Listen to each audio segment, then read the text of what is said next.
Good evening.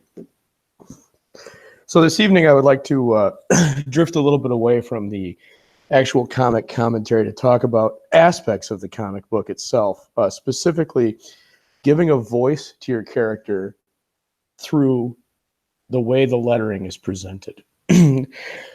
Specifically, I'll be using two historical examples. I'll be using some references from the early issues of Sandman, so it flows into the previous references that I talked about with regards to the first 7 to 8 issues of Sandman. And the second one will be Watchmen.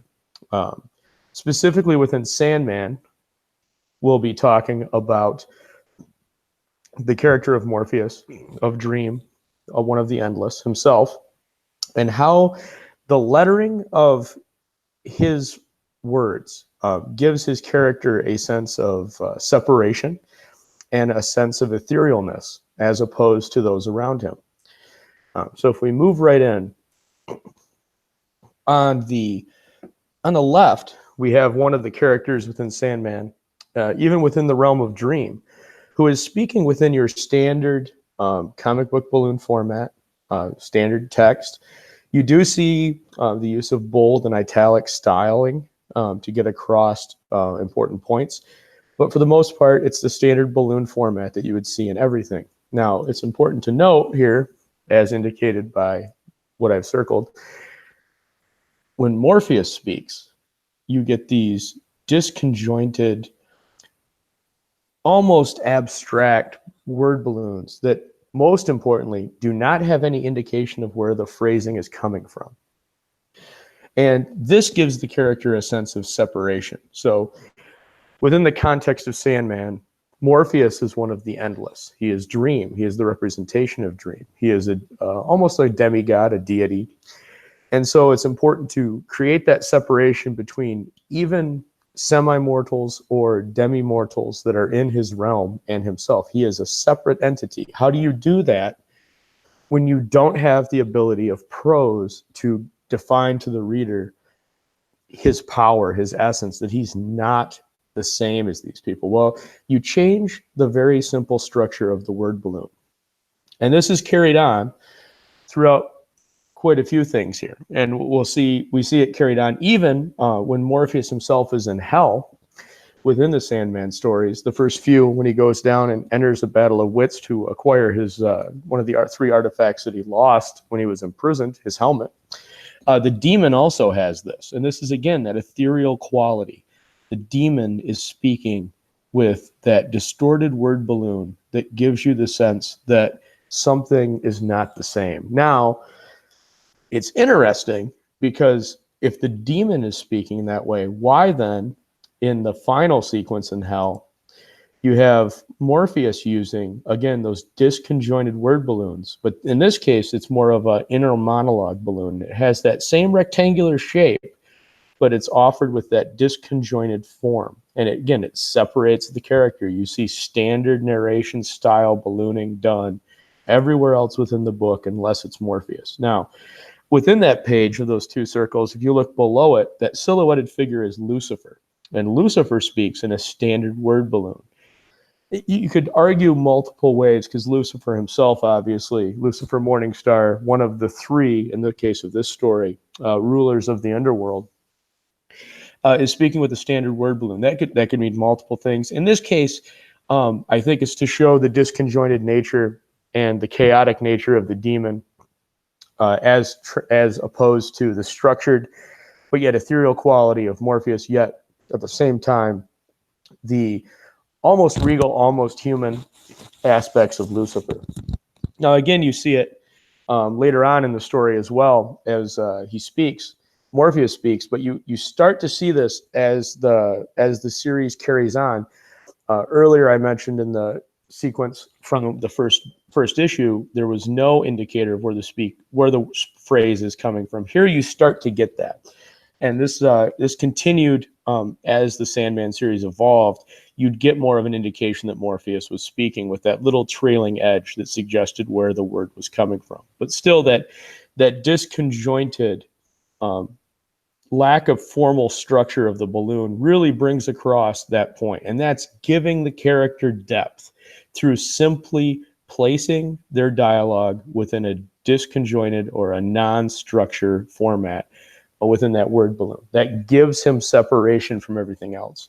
And this is something that if you're writing a comic book, you really need to focus on and think about when you're writing certain types of characters. Certain types of characters need to have this kind of difference in structure of how their phrasing is carried across to the reader, because you don't have that ability, like I said, of the prose where you could spend a paragraph or two talking about his method of speaking. It all has to be carried across in the word balloon.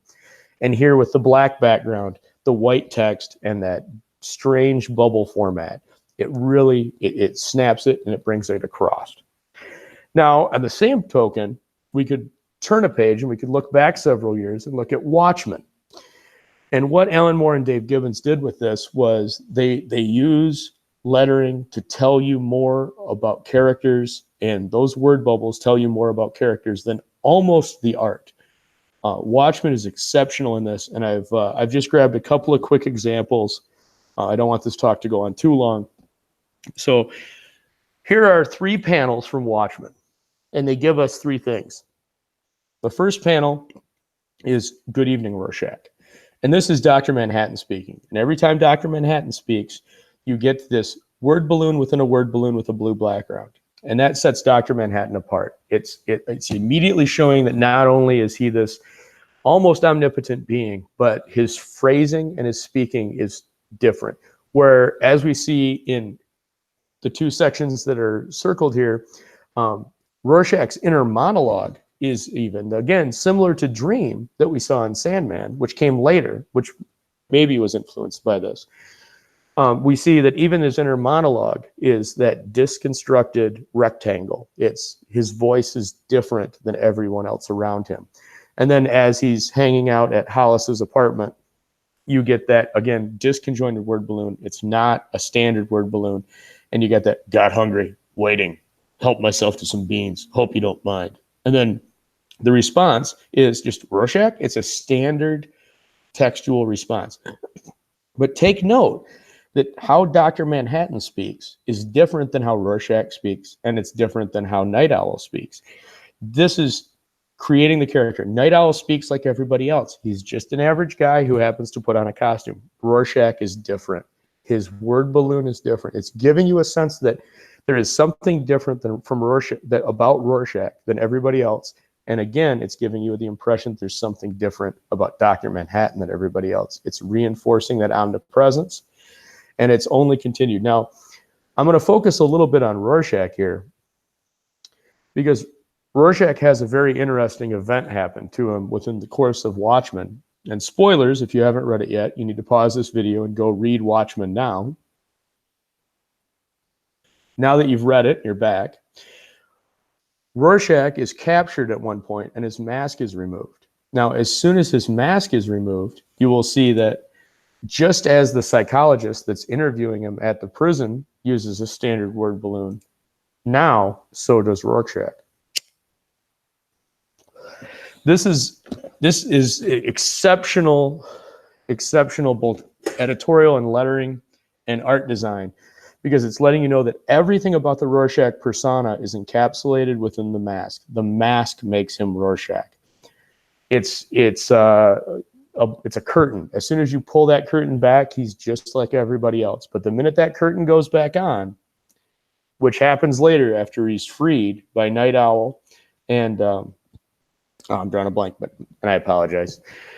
I kind of rushed through this a little bit. But as soon as he's freed and he pulls that mask back down, we go right back to that word bubble, that disconjointed word bubble that tells you that he's back in that Rorschach personality. He's back. He's Rorschach again. His voice has changed, and you get that, all I need. And you want to read it in that raspy tone, as opposed to earlier when he says, you keep calling me Walter. I don't like you.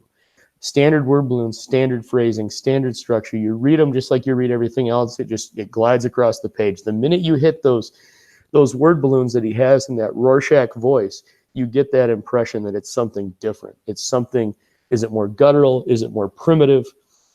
You're not sure, but it's definitely different, and it definitely stands out in the same fashion that those Dr. Manhattan lines do. And both this example from Watchmen and the example from Sandman show you how these letter bubbles, these letter balloons can really give a lot of depth to the character, and they can translate to the reader everything you want to bring across to the character. It's important. I wish more writers would take it into account and work with their letterers, because lettering is by far and away one of the things that can deliver a lot of punch to a book. It can really focus the story. After all, the story is portrayed in pictures, but it's carried by its words. And you can do a lot with those words in real simple, easy things. Whether it's like the above left, where you're using bold and he's saying, Rorschach, do that for me, Rorschach.